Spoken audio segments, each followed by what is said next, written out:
सकते हैं क्योंकि इकोनॉमी में अब सकत है, इकोनॉमी बेहतर हो गई है। लेकिन ऑफ कोर्स आने वाले वक्त में अगर ये ऑयल की प्राइस और ऊपर जाएगी तो किसी मकाम पे ऑयल को बढ़ाना पड़ेगा।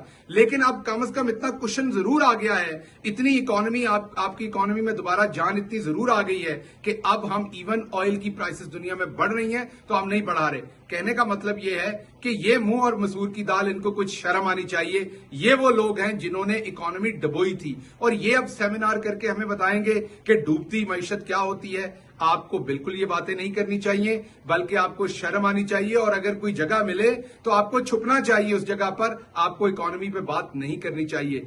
कोई एक अशारिया भी इकोनॉमी का ले लें, आज हमारे किसानों को 1100 अरब रुपया ज्यादा मिला, आज हमारी यील्ड ज्यादा हो रही है, आज हमारी एक्सपोर्ट ज्यादा हो रही है, आज हमारे यहां ट्रैक्टर ज्यादा बिक रहे हैं, गाड़ियां ज्यादा बिक रही, मोटरसाइकिल ज्यादा बिक रहे हैं, आज हमारा लार्ज मैन्युफैक्चरिंग सेक्टर जो है वो इंक्रीज कर रहा है, उसकी प्रोडक्शन जो है।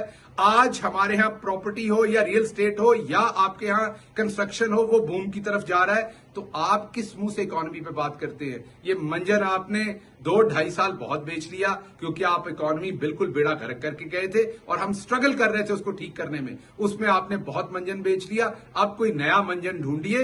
अब बात कीजिए चचा और भतीजी के दरमियान जो लड़ाई हो रही है। अब आवाम को बताइए कि ये नून के अंदर से शीन और मीम तो निकलनी थी, अब एक और चीज भी निकलने को तैयार है अगले चंद दिनों में। अब बात कीजिए उसके ऊपर। अब बात कीजिए कि मीडिया जो है नून लीग का, उसके ऊपर भतीजी का पूरा कंट्रोल है, चचा की स्टेटमेंट तक पब्लिश नहीं होती। अब बात कीजिए कि क्या आप कभी किसी शहीद के घर बाजमात तशरीफ लेके गए, जैसे आप उन लोगों के घरों में बाजमात तशरीफ लेके जाते हैं जो पाकिस्तान के इदारों को गालियां देते हैं। अब आप बात यह कीजिए कि आपके जो अंदर का जूतों में दाल बट रही है वो किस तरफ को जा रही है। अब बात इस तरफ को होगी। इकोनॉमी का सबको पता है कि इमरान खान ने एक डूबी हुई इकोनॉमी को दोबारा उठा दिया। अब आपका झूठ चलने नहीं वाला। आपका शुक्रिया।